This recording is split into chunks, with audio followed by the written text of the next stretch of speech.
Good morning, my friends.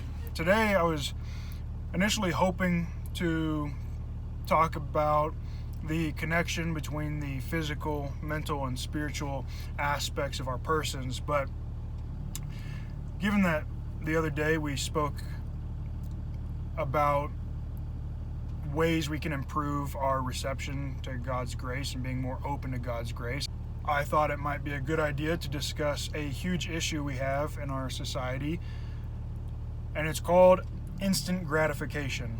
So, let's jump right in.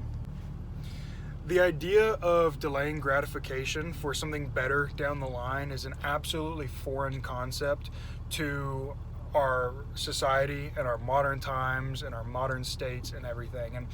And it might cause a lot more problems and a lot more issues than we may realize. We live in a very give it to me now culture, whether it's in fast food or TV. I mean, we get annoyed at commercials. We put on TV and we watch a few minutes of commercials and we lose our minds. YouTube, just constantly, everything is just hyper stimulated all the time. And essentially that hyper stimulation, that easy access to everything we could ever want, from entertainment, food, literally anything you could put, knowledge. I mean, we have ChatGPT, AI answers on everything. It facilitates a degeneration of our faculties to avoid sin or just honestly just general degeneracy. So it's my belief that if we are struggling to grow in virtue, or if we find ourselves stressed out about a great many things, or we are very indecisive about where to go in life, what to do, where to go to college, should I even go to college, what should I study, all this kind of stuff. If we struggle with a great almost despair, I think it starts a lot of times with our habits that we've built in receiving everything right now. You don't have to know every detail about how your life is going to play out. You don't need to know it. You just don't, okay? What you need to do is grow in virtue and be the best you can possibly be. If you are growing physically, mentally, and spiritually every single day, then at the end of the day, God's going to take care of it. God's got it handled, and you just have to trust. That's very hard for somebody who's used to going to the coffee shops every day or turning on Netflix to watch a movie, and who hasn't read a novel in years or learned to play an instrument or maybe practice a language. Like, these things, they take a lot of time to see the reward, to reap the rewards from them, and that's a very important skill to have as a human, especially as a man. If you want to lead a family someday, you have to be able to separate your desires, your wants, and just trust that the grind you're putting in today is going to pay off in the future, if for nothing else, to achieve heaven. Another thought I had is that there used to be an art to living. You understand, if you wanted something, if you wanted a delicious meal, you had to raise the animal or grow the crops. You had to harvest the crops, kill the animal, you had to butcher it, prepare it, and then after all that, you got to sit down and enjoy the meal with your family or guests or whoever may be around. Even something like, if you wanted to enjoy a cup of coffee, you had to actually brew the coffee. Now we have those Keurig instant pots, or even just the instant coffee pots.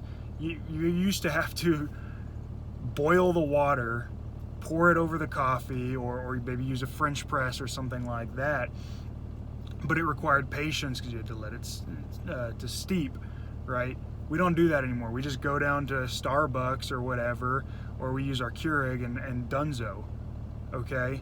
If we wanted to indulge in entertainment, we had to go find a book, maybe go down to the library, pick out a book, find Crime and Punishment by Dostoevsky or something like that, or maybe Gone with the Wind. You had to take it out. You actually had to read it, right? You had to devote serious time to those books, like hours sometimes to these books, and really taking it in and understanding it. But now you literally just turn on the TV, and then you complain when you have 5 minutes of ads in a 30-minute show. There is no more art to living. It's just mind-numbing monotony.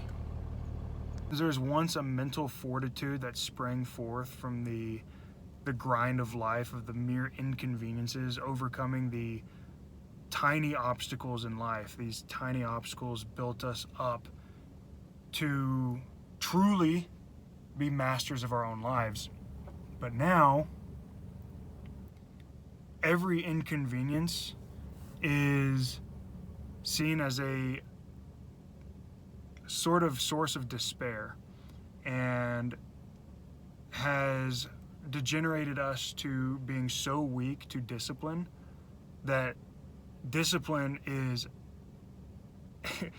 it's almost a vulgarity to imply that somebody should have discipline in their lives, that somebody should reject their mere passions, is seen as an insult.